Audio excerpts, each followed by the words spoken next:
नमस्कार मेरे हरियाणा के मित्रों, भाइयों, बहनों। हरियाणा आज में आपसे फिर एक बार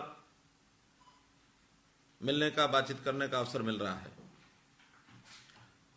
जैसा हमको पहले से जानकारी थी कि लॉकडाउन फेज 2 ये आज 3 तारीख को समाप्त होने वाला था, और इस बीच में जैसे क्यास लगाए जा रहे थे, पूर्व संभावना भी ऐसी लग रही थी कि कोरोना को इसका मुकाबला करने के लिए ये लॉकडाउन बढ़ने की स्थिति बनेगी, और उसी अनुसार 2 सप्ताह के लिए लॉकडाउन का पीरियड फिर से बढ़ा दिया गया है।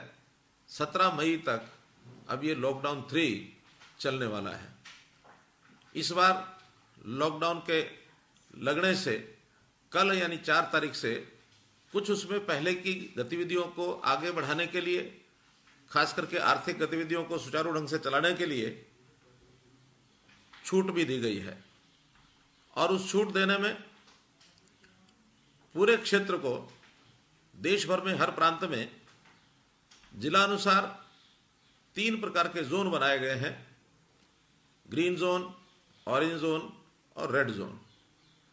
इन तीनों क्षेत्रों में कुछ दिशा निर्देश दिए गए हैं, जिसके अनुसार वहाँ की सब गतिविधियाँ ये चालू होंगी।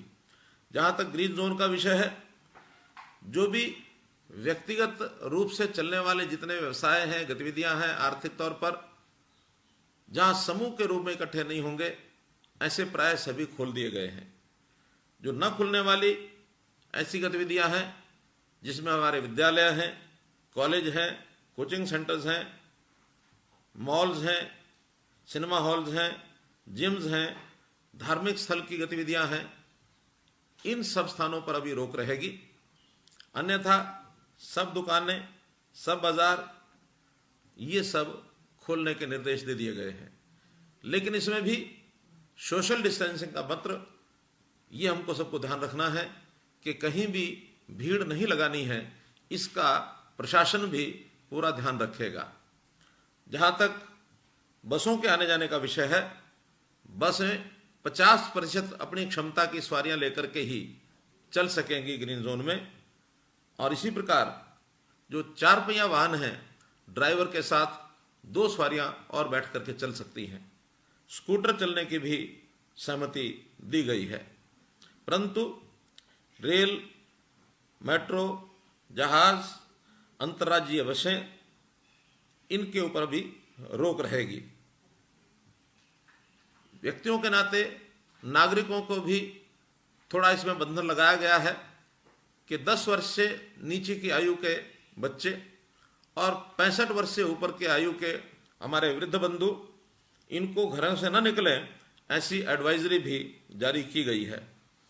इसी प्रकार सायंकाल 7 बजे से प्रातःकाल 7 बजे तक जो एसेंशियल सर्विसेज हैं, उनको छोड़कर शेष लोगों पर बाहर घूमने की, बाहर निकलने की ये रोक भी जारी रहेगी। इन सब बातों का पालन करने के लिए प्रशासन, पुलिस, इन सबको कहा गया है कि इसका ध्यान रखें। हेतु एकमात्र है, गतिविधियां सब चलाई जा सकती हैं, लेकिन कोरोना के फैलाव में किसी भी प्रकार की कोई गुंजाइश यदि होगी तो उसको रोका जाएगा। जहाँ तक ऑरेंज जोन का विषय है, वहाँ पर बसों की जो छूट ग्रीन जोन में दी गई है, वो छूट वहाँ नहीं रहेगी। बाकी सब विषय जैसे ग्रीन जोन में होंगे, उसी प्रकार वहाँ से चलाए जाएंगे।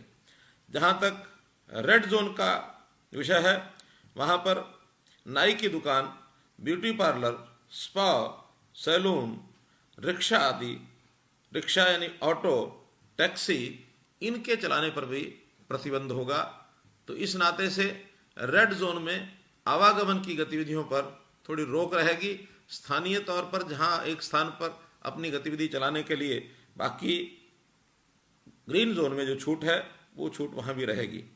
जो क्षेत्र कंटेनमेंट जोन ऐसे घोषित किए जाएंगे, अर्थात जहाँ भी किसी क्षेत्र के अंदर कोरोना से पॉजिटिव व्यक्ति पाया जाता है, उस क्षेत्र में केवल एसेंशियल गुड्स इन्हीं को छूट रहेगी, अर्थात हेल्थ संबंधी सर्विसेज, बिजली पानी संबंधी सर्विसेज, ऐसी जो एसेंशियल सर्विसेज हैं उन्हीं को वहाँ चालू रखा जाएगा। इसके अलावा किसी प्रकार की छूट नहीं मिलेगी।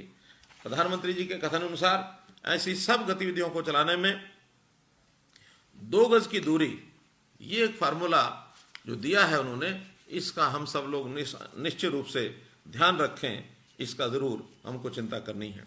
जहां तक वर्तमान में कोरोना के संबंध में अपने प्रदेश की स्थिति है, हमें अभी भी अपने प्रदेश पर, यहाँ के व्यक्तियों, यहाँ की संस्थाओं, यहाँ का एडमिनिस्ट्रेशन, यहाँ की हमारी स्वास्थ्य सेवाएं, इन सब के ऊपर गर्व है कि मूल रूप से हरियाणा में बचाव हुआ है। लेकिन कुछ गतिविधियां ऐसी हुई जिसके कारण से आज का हमारा आंकड़ा वो कुछ ज़्यादा बढ़ गया है।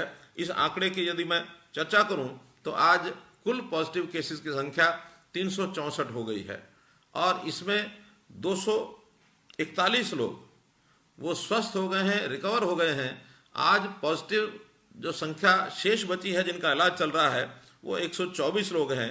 दुर्भाग्यपूर्ण स्थिति है कि 4 लोग अपनी जान खो बैठे हैं। इनमें उल्लेखनीय बात, जैसा हमको पहले से पता है, 3 फैक्टर ऐसे हुए हैं जिससे हमें चिंता है। एक, जो जमात के लोग, तबलीगी लोग थे, उनकी बड़ी संख्या हमारे इन पॉजिटिव केसेस में आई। और दूसरा जो चिंताजनक स्थिति वो बनी कि दिल्ली में काम करने वाले लोग जो हरियाणा में प्रतिदिन आते जाते थे दैनिक यात्री के रूप में या व्यवसाय के रूप में, उनको भी कोरोना से पॉजिटिव पाया गया। वो भी एक बड़ी संख्या है, क्योंकि दुखद स्थिति है कि दिल्ली हमारे देश की राजधानी होने के नाते भी एक बहुत बड़ी संख्या में वहाँ लोग पॉजिटिव हो गए हैं। वहाँ 3 तरफ से दिल्ली को हरियाणा के जिले लगते हैं, उन जिलों में चाहे वो सोनीपत है, झज्जर है, गुरुग्राम है अथवा फरीदाबाद है, ये संख्या अधिक मात्रा में बढ़ी। एक तीसरा फैक्टर और जो ध्यान में आ रहा है, भले संख्या उसकी ज़्यादा हरियाणा में तो नहीं है, लेकिन पंजाब में बहुत बड़ी संख्या पाई गई है कि नांदेड़ से जो आए हुए तीर्थयात्री, उनमें भी बड़ी संख्या में और लोग पॉजिटिव पाए गए हैं। हरियाणा में भी उनमें से कुछ लोग डबवाली, सिरसा में कल ही आए थे, 2 लोग उसमें पॉजिटिव पाए गए। बाकियों के टेस्ट अभी होगा, उसका रिजल्ट अभी